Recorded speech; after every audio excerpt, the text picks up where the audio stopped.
নমস্কার। রাজ্যের সরকারি কর্মচারীদের জন্য সপ্তম পে কমিশন নিয়ে এই মুহূর্তে সবথেকে বড় এবং গুরুত্বপূর্ণ আপডেট নিয়ে চলে এসেছি।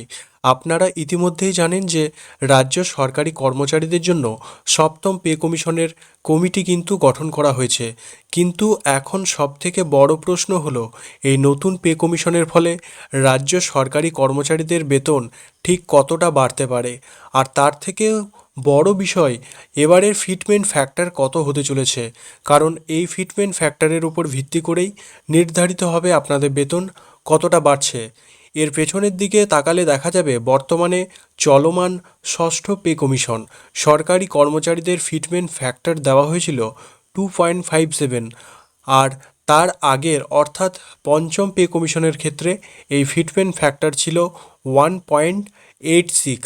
তাহলে এবারের সপ্তম পে কমিশনের ক্ষেত্রে এই বেতন বৃদ্ধির সূচক বা ফিটমেন্ট ফ্যাক্টর কত হওয়া উচিত।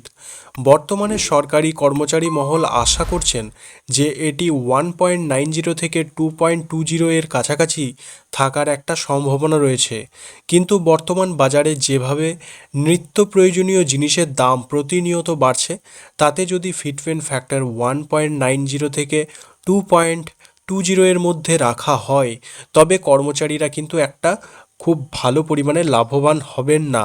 তাই আশা করা হচ্ছে কর্মচারী সংগঠনগুলি যখন কমিটির সঙ্গে আলোচনায় বসবে, তখন এই ফিটমেন্ট ফ্যাক্টর আরও বাড়ানোর দাবি উঠবে। চলুন এবার একটা হিসেবের মাধ্যমে দেখে নেওয়া যাক, যদি আগের মতো এবারও ফিটমেন্ট ফ্যাক্টর 2.57 রাখা হয় তাহলে কার বেতন কত দাঁড়াতে পারে। মনে রাখবেন, নতুন পে কমিশন লাগু হলে বকেয়া ডিএ সাধারণত আগের ক্লিয়ার করে দেওয়া হয়। তাই পে কমিশন চালু করার সাথে ডিএ কিন্তু শূন্য হয়ে যায়। পরবর্তীতে তার ধাপে ধাপে কিন্তু আবার এই সমস্ত অ্যালাউন্সেসগুলো কিন্তু বাড়তে থাকে, ফলে নতুন বেতন কাঠামো তৈরি হয়।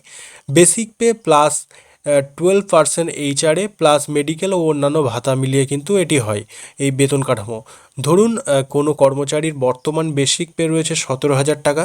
যদি ফিটমেন্ট ফ্যাক্টর 2.57 দেওয়া হয়, তবে তার নতুন বেসিক পে হবে প্রায় 44,000 টাকা।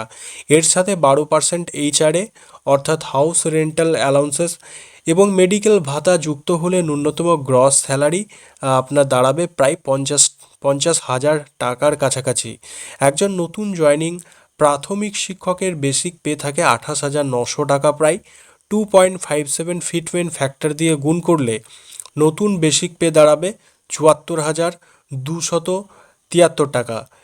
রাউন্ড ফিগারে প্রায় 74,300 টাকা। এর ওপর 12% এইচআরএ ধরলে বাড়ি ভাড়া হবে 8,916 টাকা। সব মিলিয়ে তার গ্রস স্যালারি গিয়ে দাঁড়াবে প্রায় 83,716 টাকা। আপনারা নিজেরাও খুব সহজেই এই হিসেবটি করে নিতে পারেন। ধরুন আপনার বেসিক পে রয়েছে 18,000 টাকা।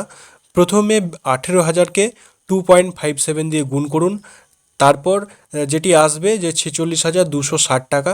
রাউন্ড ফিগারে এটাকে 46,300 টাকা ধরে নিন, এটি আপনার নতুন বেসিক। এবার এই 46,300 টাকার উপর 12% এইচআরএ হিসেব করুন, যা হবে 5,556 টাকা।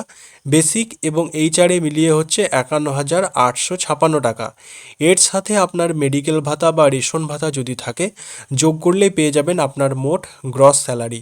রাজ্য সরকারের তরফ থেকে জানানো হয়েছে যে আগামী 2027 সালের জানুয়ারি মাস থেকে এই সপ্তম পে কমিশন রাজ্য সরকারি কর্মচারীদের জন্য লাগু করার জোরদার চেষ্টা চালানো হচ্ছে।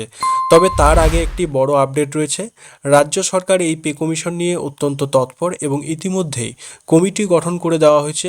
আগামী 22শে জুন রাজ্যের নতুন মুখ্যমন্ত্রীর উপস্থিতিতে যে প্রথম পূর্ণাঙ্গ বাজেট পেশ হতে চলেছে, সেখানে ডিএ এবং এই পে কমিশন নিয়ে অত্যন্ত গুরুত্বপূর্ণ ঘোষণা আসতে চলেছে বলে মনে করা হচ্ছে।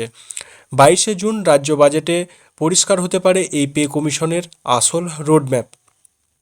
কাজেই সরকারি কর্মচারী ও চাকরি প্রার্থীদের জন্য আর মাত্র কয়েকটা দিনের অপেক্ষা। আপনাদের কি মনে হয়, এবারের ফিটমেন্ট ফ্যাক্টর কি সত্যিই 2.57 হওয়া উচিত, নাকি তার কম বা বেশি হওয়া উচিত?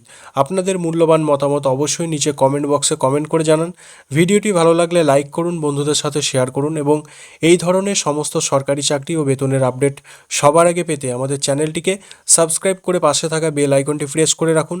ধন্যবাদ। দেখা হচ্ছে পরের কোনো এক গুরুত্বপূর্ণ ভিডিওতে।